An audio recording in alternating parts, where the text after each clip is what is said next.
morning, everyone. Welcome to CBI at 10. I am Liz Mosley. I'm an editor and partner at Tortoise, and I am here in real life in our newsroom. I can confirm Central London is still there. There was me and 12 other witnesses to it this morning on the Piccadilly line at Holborn Station. And I'm very excited. I feel like a different person. It's lovely to be here this morning with Matthew, Helen Dickinson, who is the CEO of the British Retail Consortium, and Kate Nichols, who is the Chief Exec of UK Hospitality. We've got a very meaty conversation to have this morning, as April the 12th and thereafter, the critical date in June, sort of follows hot on its heels. I hope you've all enjoyed a little bit of time, perhaps with some friends and family in gardens, maybe a barbecue. The sun has shone. Matthew, I'm going to start with you as we always do. What's happened in the last few days? What do we need to be aware of? And what does it mean for, I guess, what's going to happen on April the 12th? Brilliant. Well, thanks, Liz, and good morning, everyone. I mean, maybe to start, actually, just a sort of positive note on the backdrop, and appropriately given the title of this morning's webinar about getting ready for reopening. We heard from the Prime Minister earlier this week that the roadmap is on track, proving resilient so far as we begin to move through the gears of reopening. So it does look like, touch wood, we're set for the 12th of April, and we'll hear confirmation of that at the beginning of next week. I think, Liz, maybe three issues that are on my mind that are really pertinent for retail and hospitality in particular as we get set for that reopening. One, I think, is testing. We had a little bit of news on that recently. The deadline for firms wanting to register for workplace testing has been extended out to April the 12th, so a couple of extra weeks for firms to register on that deadline. And I know a number of people, Helen in particular, did great work on this in terms of pushing for at-home testing to be available for some of those businesses where they wanted to do it, but it really didn't lend itself to the sort of physical setup and things like that that they got on site. So there's a bit of extra flexibility there. So that's good news on testing, point number one. I think point number two, we've got our submission into the government on the Global Travel Task Force. So this is looking at what is going to happen with international travel, and clearly that is really important for business in many, many different ways, including sort of trade and moving goods around, business travel and so on, but also for these two sectors, inbound tourism obviously plays a major factor over the course of the year. So the messages there that we've said actually is, go with a risk-based approach, so that low risk, low, medium, high risk countries and so on begin to get open with the low risk countries. Make sure that when you do that, it's really sort of simple and effective measures at the border.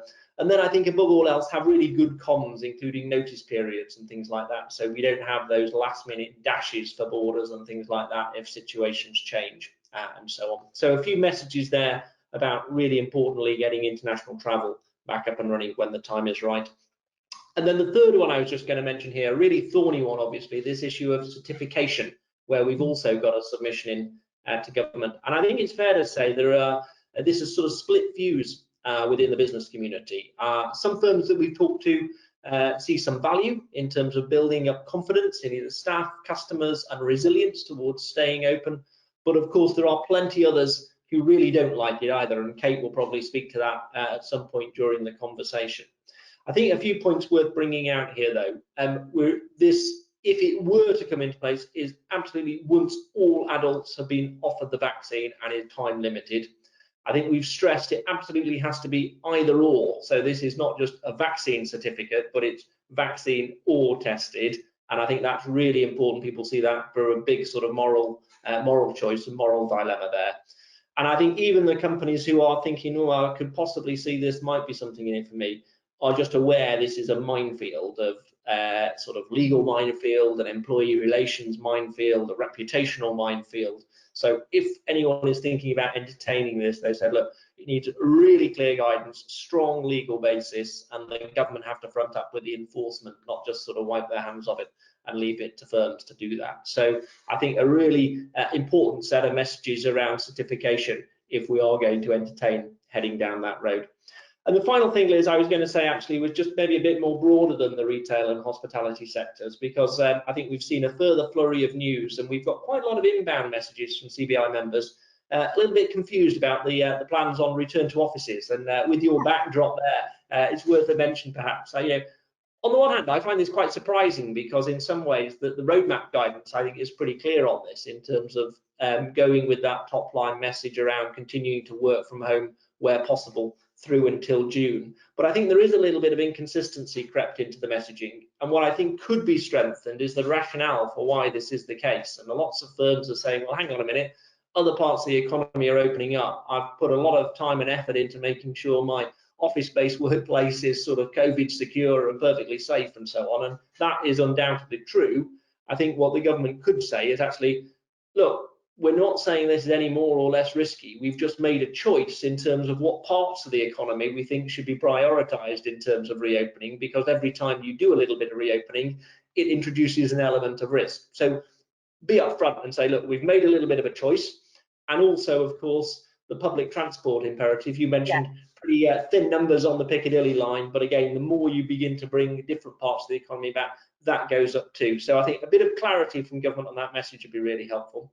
We have got, when we push for this in the review and the refresh of the safer working guidance, there is an extra little bit of clarity and provides a bit more wriggle room in this, I think. It says employers should consider whether working at home is appropriate for workers facing mental or physical health difficulties, particularly if people have got challenging home working environments. So it does provide a bit of that flex now, and clarifies that companies are perfectly okay to make those judgment calls if they wish to do so. So that's the roundup, Liz. Plenty on, but testing, international travel, certification, the thorny issues for these sectors, and hopefully a little bit more clarity as we move towards that return to the office in a couple of months' time. Thanks very much, Matthew. There's a lot to go up there, and I should have said at the beginning, if you have questions as you watch along or anything that Matthew or Kate or Helen come on to say shortly, then please do pop them in the questions field and I can feed them to the panel as we go. I'm going to come to you next. Kate, good morning. Thanks very much for finding the time to be with us. We're sort of talking about the 12th of April as that it's a grand reopening. Of course, the hospitality sector, it's a sort of small kind of a reopening, not a big one. Just remind us what is actually going to happen in pubs and restaurants on the 12th of April. Well, yes, it is a small and a gradual reopening, and actually we are still 7 weeks away from our effective reopening date, which is when you get indoor hospitality reopening, which is the bulk of the industry, and 12 weeks away from many of our other parts of the industry that haven't been able to open since last March. Nighttime economy, late night venues, nightclubs, concert venues, business and conference activities, wedding venues, effectively 21st of June. So that's 12 weeks away. Just to put that in context, 12 weeks away, the Prime Minister announced the third lockdown on the 6th of January. So they have as long to go again as every single other business has already gone through who's in the closed sectors. 7 weeks previously, the Prime Minister hadn't announced the roadmap. We were still lobbying as business groups to be actually having a roadmap. So that just puts in context how much longer these businesses have to survive with no revenue. What is opening on the 12th of April is outdoor only. 60% of hospitality businesses have no outside space. So you've got a large proportion that are not going to be able to open. So 2 in 5 can, but for some of those, that will be 2 tables and chairs outside a restaurant. Others, it will be a 100-seater beer garden. So we're not anticipating a mass reopening. And if people are walking down their local high street, their local community, their rural pubs, they may see quite big differences. And you're going to see differences across the whole of the country. So, you know, in Scotland, in London, only a quarter of sites have outdoor space at all. In other parts of the country, in this rural southwest, you're going to be up at 60, 70% have some outside space. Key point is, however, even with the best of the summer, the best weather, and we all know it can be quite variable in April, and sites fully trading, they're only earning 20% of their normal revenues by opening their outside spaces. So this is a soft launch, a soft reopening, not an economic reopening. It is really a practice run to allow people to be able to test their systems and to start to bring people back from work. So really our reopening, 17th of May, 7 weeks away, a lot of time to get through with no revenue. Kate, do you have data on how many, I don't know, proportionally or in absolutes, hospitality businesses won't reopen at all, that are gone, that haven't made it? Do we know that yet, or will that only become apparent later? I think that will only become apparent later, and I think the critical date then is 21st of June. The Prime Minister's pledge, lift all social distancing restrictions, all legal restrictions on socialising. If they stick to that, we have a good chance that we will save more businesses in hospitality than we would otherwise. If there's any slippage on that, it will be we'll have quite a lot of business casualties at that point. What we do know is that when we went into the second lockdown in November, and effectively hospitality didn't come out of that lockdown, we just went through in December. By November, a third of sites hadn't reopened since March. So the longer that you go on without any revenue, without any, you're clinging on with your fingertips, you're existing on fumes, those are the ones that are most at risk. So you are looking at potentially 20 to 30,000 sites. Last year we lost 12,000, so we're closing 42 a day at the moment that are closing for good and not reopening. They may be brought back if you start to get new entrepreneurs coming through, but that is going to be a lot longer because these businesses are going to emerge from this crisis really heavily indebted. So growth, investment really slow down because they don't have a fighting chance. So my concern is that the rate of closure accelerated dramatically January, February, March this year. Last year we closed 30 a day. The first 2 months of this year we were up to 42 a day. So you can see that pace of closure and business failure accelerating a lot. Thanks, Kate. I will come back to you shortly and we'll talk a bit more about certification and testing and things like that. But if I come to Helen now, morning Helen, nice to see you. Thanks for being here. The picture for retail on the 12th of April is different. It's more a sort of grand hurrah, get back in the shops, isn't it? That's what I'm planning anyway. I think we've all missed so much of, whether it was, going out to the pub, to a restaurant, to go shopping, all of these things that we took for granted before. So yes, I mean, it's a different story for retail than it is for the wider hospitality industry. That announcement next week on the 5th about whether or not we're on for the 12th, there will be a lot of people holding their breath. I mean, as Matthew said earlier, the Prime Minister has said, the roadmap is still on track. So every single retail business that I speak to that is currently partially closed because their stores are closed, they may well have an online business, which again is giving them some revenue. But every single one of them, they are absolutely desperate to open. If they could do so tomorrow, they would. And they want to be part of the economic recovery, and they are ready. They've invested in all the safety measures. They've done it before because we've been open and closed on various occasions over the course of the last 12 months. So it sort of feels like they're just, it feels like there is an unleashing that is there, both from a customer point of view, because it will give people another reason to be out and about and something different to do, and from a business point of view, they're absolutely ready and waiting to welcome people back in.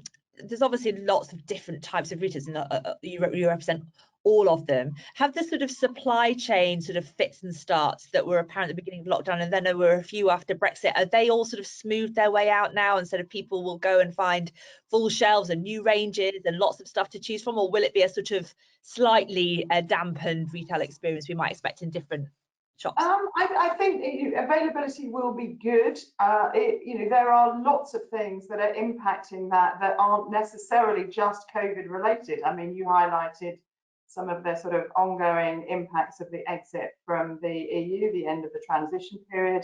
We've now got the impact of the blockage by the Ever Given of the Suez. So while that is now cleared, there is still a backlog. We haven't seen the effect of that because there is a kind of delay as that filters through.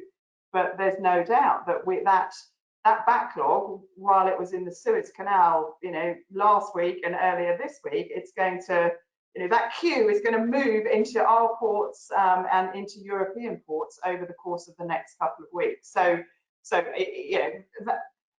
retailers are used to dealing with ups and downs across the supply chain, so that will be managed. But I think we shouldn't underestimate the backdrop, a combination of the pandemic, that being ongoing and global, and not every market is in the same place as the UK is. as well as some of those other factors, does mean that it will be challenging, and they need to be on their game to ensure that customers do get the best experience possible. Okay, great. Thanks very much, Helen. Kate, there's a question has come in from somebody who's watching, Linda Housemanis, I think that's how I pronounce her surname. Has there been a policy decision which allows previous planning decisions to be rescinded? E.g., if a pub submitted a plan to extend its outside area, which was declined because it was classed for whatever reason it was declined, but now they're able to they're knocking down fences and creating an outdoor area. Is that an okay thing to do? I feel like I've driven past pubs that have been incredibly innovative. Here's a gazebo in the car park, Yes. Fresco beer garden. How's all that working? Well, the government has extended some of the very sensible deregulations that they put in place to be able to allow maximum use of outside space. Yeah. So it is outdoor space that you yourself own. So that's your beer garden, your car park, it's land that you're controlling. You can open it up for outside eating and drinking. You can put a marquee up, you can put a gazebo up, a sort of temporary structure, not a permanent structure, without planning permission. So as long as it's a temporary structure, that's fine. And normally for a marquee, you would need to get planning permission if you wanted it up for more than 28 days. They've now doubled the length of time. So without licensing, you can open up your outside space. You can put tables and chairs in your car park. You can knock down whatever you like. If it's permanent, you still have to do planning. Yeah, interesting. If it's on the public highway, so on the pavement, on the road that is closed, you do need to go to your local council and get your license. But it's a fast track license. So they've done as much as they can deregulatory wise, and the government have been really good in giving directions to local authorities to tell them to be as supportive as they possibly can be. And clearly we need it, because we know from last summer, it's great to have Helen's sites opening up and retail opening up, but we know that the footfall, the dwell time, the spend didn't really accelerate until you got hospitality going alongside it, because the reason that you spend a lot of time and browse is because you can pop for a cup of coffee, you can pop out for a meal. We only had a 2-week gap last summer, but boy, did the retail sales pick up as soon as hospitality reopened. This time around, we've got 4 weeks. So we do need those local authorities to be as flexible as possible for any of the high street and town centre premises that don't have beer gardens to have some outside space to help the retail environment. And also, picking up on Matthew's point, to bring that virtuous circle. Nobody is going to come back to the office if there's nowhere to go and get a cup of coffee or to get something to eat or to buy something. So you need to have all of that economy working symbiotically. We're not all going to get started until we all get open, which is why leaving everybody till the last minute makes no sense at all, really. Yeah. My mum used to call stopping for a glass of wine halfway through a shopping afternoon a spend accelerator, which I think we're all familiar with. Once you've had a glass of wine, suddenly you find yourself investing in all manner of treats that you wouldn't otherwise have considered. That's not quite what Kate meant in terms of symbiotic relations. Kate, let's come to this difficult question now about certification and all of that shenanigans. It's something that's been sort of rather glibly remarked upon as we've gone along. Imagine all the sort of older people who've been vaccinated, charging into the pub on day one. What actually does this, how are you thinking about this on behalf of the hospitality sector? What's your position? How do you think it's going to play out? Well, I think this is quite a challenging issue for a lot of people to grapple with, because there's a multiplicity of concerns that you've got if you're in a consumer-facing environment. Matthew's rightly touched on the legal concerns. There's Equality Act issues here to do with age, ethnicity, gender for people, and actually just saying that you can have a test alongside a vaccination certificate, I don't think is fully enough, really, because those tests are not going to be widespread. But there are issues there. If you are refusing service, or you are refusing a right to come to work on the basis that you don't have this green status or this COVID status certification in place, there are real ethical issues there, and there are legal issues. And then there are moral issues, because for a lot of people who are consumer facing, you are going to be dealing with customers who fundamentally believe this is an invasion of civil liberties and is not something that should ever have place. And you're looking at frontline staff in both retail and hospitality who potentially have to deal with these things. And only saying that there's a retail issue for COVID status certification to access the service, but we all have issues where our frontline staff, 18 to 24-year-olds, are having to enforce the law about mask wearing, about test and trace, about all sorts of things, which puts our staff in an invidious position. For us, we can see the benefits of COVID status certification in a very small number of areas that are very difficult to unlock.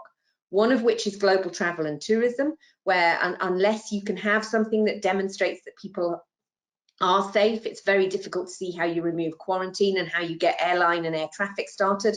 And that's not just about going on holiday, that's about business travel, and it's about the general working.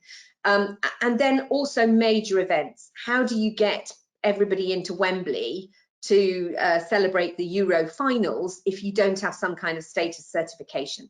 So we can see the benefits in those select small number of areas. We do not think it's necessary, proportionate or appropriate in a high street hospitality setting where you are popping in spontaneously for a short amount of time, for a minimum amount of dwell time, and where the risks are being mitigated against through a variety of other ways, ventilation, hygiene and sanitation, in the initial period through social distancing as well. But fundamentally, the vaccine should be our means to an end. If you've got most of the population vaccinated, if the cases are falling, you shouldn't need a passport to go and get a pint or to pop out for a coffee, or while you are shopping to go and have a sandwich while you're doing it and having your spend accelerator moment.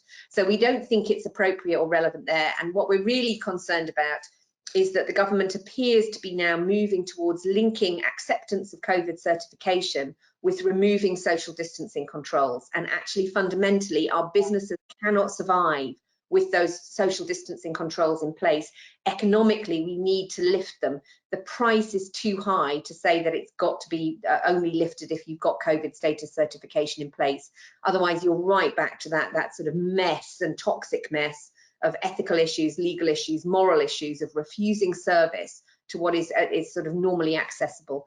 And if you're only applying it to a hospitality setting, then there's a discriminatory element too. Yeah, thanks, Kate. Helen, did you put your hand up to catch my attention when Kate was talking?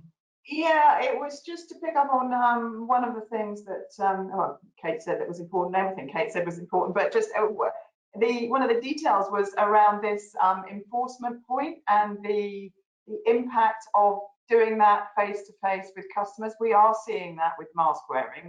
What we've seen, because obviously there are parts of retail that have been open throughout, the levels of violence and abuse against people who are in the front line, whether it's your delivery driver, whether it's somebody in your supermarket or in your local convenience store. Pre-COVID, there were 400 incidents a day.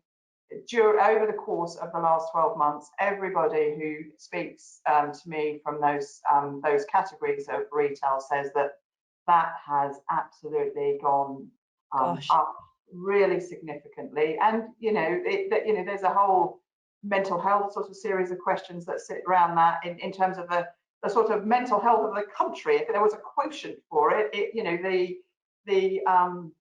the well-being, the perspectives of lots of people are probably very different than they were 12 months ago. And so if you put more of those sorts of responsibilities on people who work in those frontline roles, then you are putting them in really difficult situations, and that is just not fair on them. So it was just to sort of reinforce something that Kate said.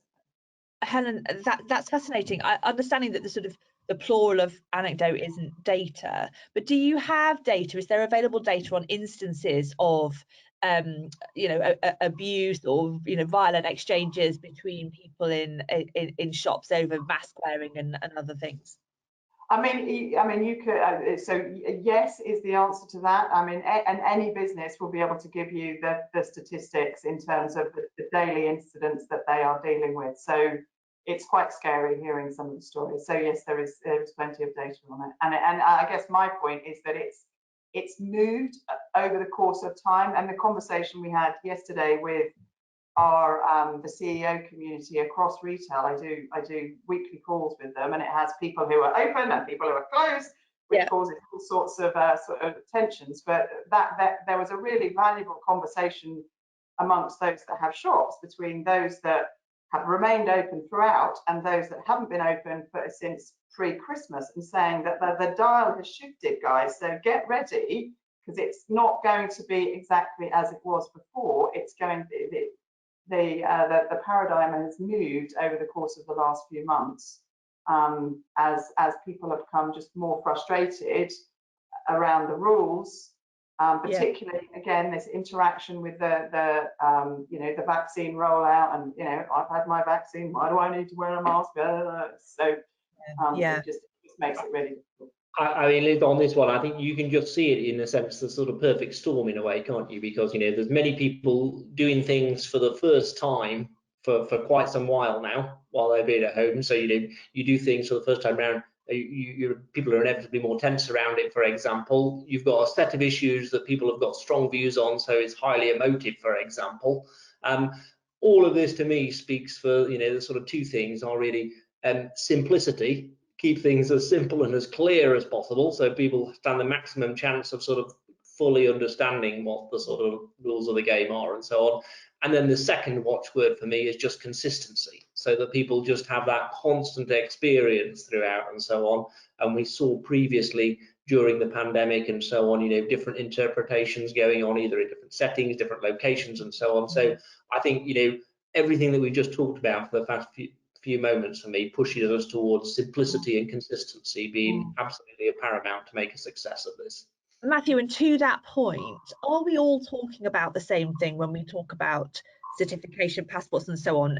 Because sometimes people specifically mean vaccines, but it can also mean, have you had an antibody test? Have you just done a lateral flow test? What's on the table, and where are we in the sort of, how is the government thinking about it? I just wonder about what Helen has been saying to do with the data and the safety of the people in the retail environments, for example. Is that being brought to bear on the sort of consideration? No, I think Liz, you hit upon something there. I think the sort of the range of different things that is that it conjures up in people's minds and what's under consideration, it is certainly part of the mix here. It speaks to Kate's points about being sort of really well targeted and really clear on what we're talking about here.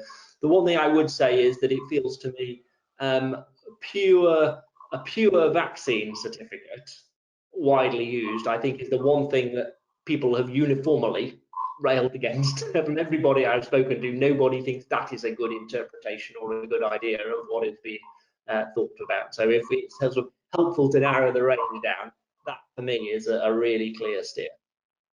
Okay, interesting. I'm going to come back now to this social distancing review, which is happening and we don't quite know the outcome of at the moment.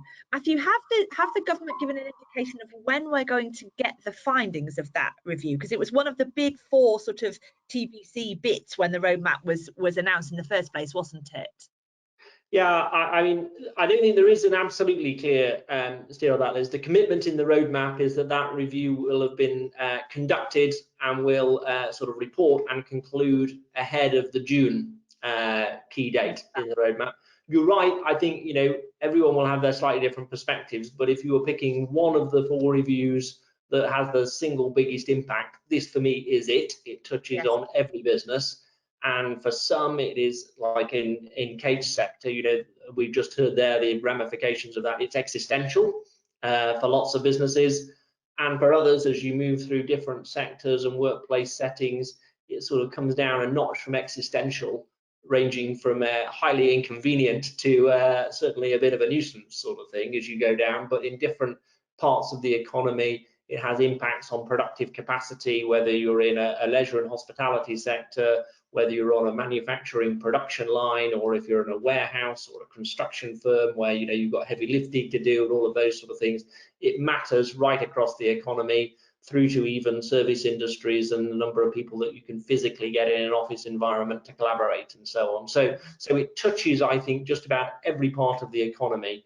And one of the things that we're doing is really just making absolutely clear in each of those different settings and examples that I've described, what does it mean if you go from 2 meters to 1 meters to 0 meters in terms of social distancing, what the economic impact of that is, so that we can make really important choices alongside the imperative health data, of course. I think it's not just the economics of it. There is, I suppose it is it's not just the productivity of it. It's also the sort of the cost of investment of implementing it. So signs outside a shop, on the floor, antibacterial gel. How much of that is been put into little dispensers on the way in, on the way out? Masks, perspex screens. I mean, all of these things. This is hundreds of millions of pounds of investment, and people are making commitments in terms of whether they still need more perspex screen, more masks, more antibiotics. And again, back to the sort of supply chain question that you were asking earlier, you can't just sort of turn that off and then all those costs fall away, because you will have made forward commitments to some of that stuff. So I think there's I'm agreeing with Matthew that absolutely there's a productivity question, but it's probably even broader than that in terms of the economic impact on both productivity and investment in actually implementing it. Yeah, and in our sector, of course, you've got unproductive labour costs that you now have to have, because effectively you need staff staff who's on the door, who's doing test and trace data to get all of the manual capture or refuse entry in the new requirements. You've got staff who are having to police and manage the queues and manage the toilets and sort of the flow around the site. So, on average, it's costing our sites quite a lot of money, both in terms of staff costs for that, as well as the physical costs of putting in place the social distancing controls that Helen was talking about.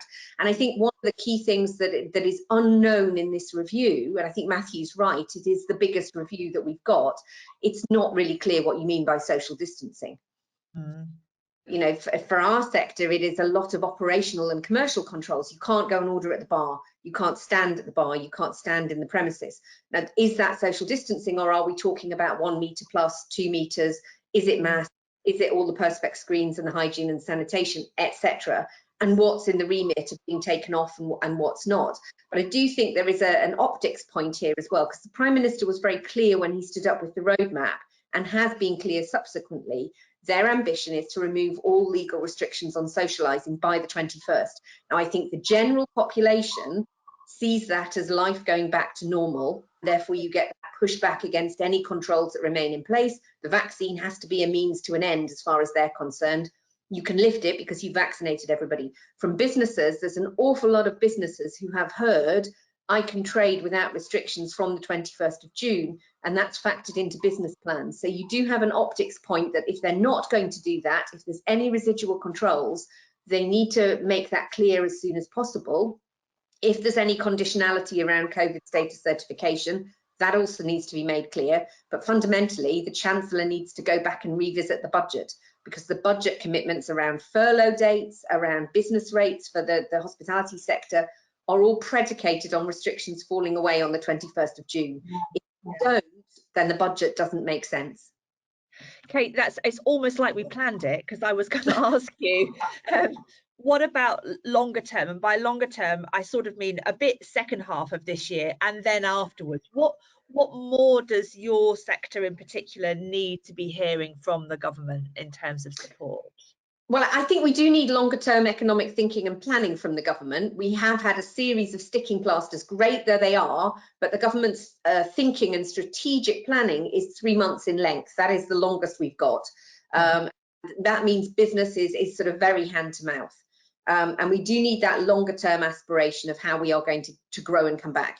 I think the biggest thing that we've got in our sector, and it's partly because we are closed the longest, we've had no revenue the longest. The support, though good, has always fallen short of covering those costs of constant closure, and it's cost us every time we open and close. Our sector is going to come out heavily indebted, and that is going to delay and be an anchor on our recovery for the next 18 months. That's leaving aside the bits of our sector that don't recover until you reopen international travel or business events or business travel. So there's a time delay for that. But I do think our recovery is going to be, sort of 12 to 18 months longer because of the level of debt that we're coming out with. So across the economy as a whole, corporate deposits are twice the amount of corporate borrowings. In hospitality, it's exactly the opposite. And servicing that debt is going to mean that our businesses are not able to invest, grow and recover as quickly as they would otherwise.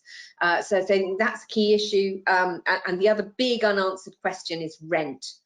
The government has kicked the can down the road consistently on rent. It's put in place protections, but you've got a £2 billion rent debt bill that falls due on the 1st of July in hospitality, and we do need to have a route map out of that, and we need government to help navigate and manage that. So I think those are the two big issues, so recapitalisation, refinancing, but also that rent debt, because I think our sector will survive the black swan.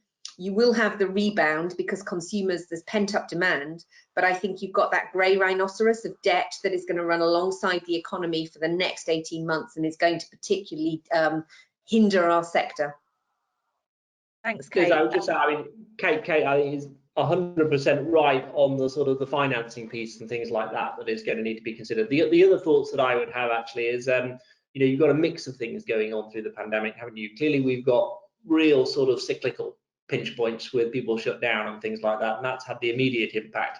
But I think what we're still looking to see is actually where has it been an accelerant on some structural changes that were probably apparent, but this has speeded them up. You know, the shift to digital, for example, what it's done in terms of the balance of sort of urban and rural and so on. And the honest answer is, look, we can all do a little bit of predictions and things like that, but no one 100% knows quite how that is going to land in the future. So alongside some of the sort of finance and investment thoughts that Kate has mentioned, I would say actually there's a big focus required on some of the skills and the reskilling, and you know, in Helen in the retail sector, for example, that shift to digital, some of that is probably going to stick for the longer term, and you'll need more people sort of keyed up for that. And then the other focus I would think is likely to be around the sort of the future of towns and cities, for example, and so on, and what does that push, regeneration, greening, all of those kind of things that might actually be things that fall out and happen as a result of the pandemic. All of those things are going to be critical too for that sort of longer term sort of vision and future, I would suggest. Thanks, Matthew. And Hannah, I come to you. I've just walked past my beloved big Topshop on the corner of Oxford Circus, which is now so sadly empty. I've peered wistfully through the window, remembering all the times I had there. What about the long-term picture for retailers? I don't just mean the high streets, obviously, I mean in general. What more support does your sector need from government? Well, I think that the most important thing, the sort of overarching thing that we all need for the, you know, the recovery of the economy is that, you know, that the rollout of the vaccine is successful, that the pandemic gets under control. So I think that, and that's the starting point, because that then gives the route. I was going to say roadmap, wrong word, because government's already used it, but the route for the industry to play its part in that recovery. So we're probably, so from a retail point of view, it's less imminent in the way that Kate is describing for hospitality, but there are some structural things that were on the agenda pre-March 2020 and now, you know, remain on the agenda, and the imperative is staring everybody in the face, and has been and should have been, you know, 12 months ago, and the stark reality of the consequences now perhaps are more real. So I would highlight the business rate system. So there is a review that is ongoing. You know, we need a business rate system that is fit for the 21st century, because we do not have one of those. The burden needs to come right down, and the way that it reflects market reality needs to filter through the system much more quickly. So that would be one. And then the other is everything that sits around that reimagining of town centres and high streets up and down the country, of which business rates is really a part. But we really need to align, I think, as a country, as a government, as a, you know, as a social sort of vision about what we want our local high streets and town centres to look like. That will include retail, that will include, you know, leisure, hospitality, culture, but more care in the community, more housing, and probably overall less retail because of this interaction between digital and physical. But those places, they need to be digitally connected, which comes back both to the skills point that Matthew mentioned, but also to the digital infrastructure that sits around it. I mean, I spoke to somebody yesterday, it's PLC, retail business It's got shops that have been open, doesn't quite sell food, so I won't quite tell you who it is, but it's got 100 shops up and down the country that don't have broadband availability in those shops. And I was like, really?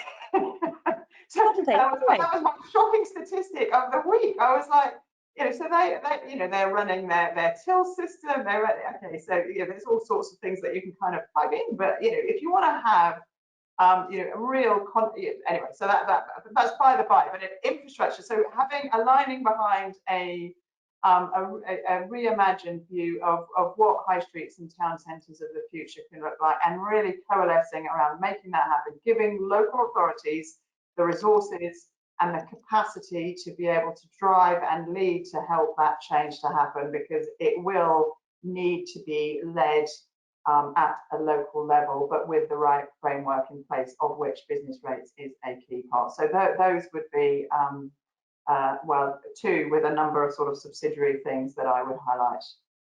Brilliant. Thank you very much, Helen. Matthew, closing words. I think, I may have imagined this, but I think, isn't there a big CBI event coming up soon about the future of towns and cities? Isn't there a symposium? We do have something on the towns and cities next month, in actual fact. So, I mean, Helen has just nailed a load of the issues there that are going to be super important. So we'll be diving into all of that and more in the next few weeks. Brilliant. Well, it's been a really fascinating conversation. There's such a lot to go at. I really feel like I just want to wish all the very best to Helen and to Kate and to all the people and the businesses that they're representing, and to all of you for watching this morning. It's a huge few weeks coming up, few months, but I know it's sort of both a short time and a really, really long time too. So my very sincere thanks to you both for joining us this morning, and to Matthew as well. Everybody's watching. Come back on Monday. Oh, sorry, next Wednesday, it's telling me. My little notes in the chat. Back on Wednesday at 10. I will see you then. All the best. Have a good Easter. Bye bye.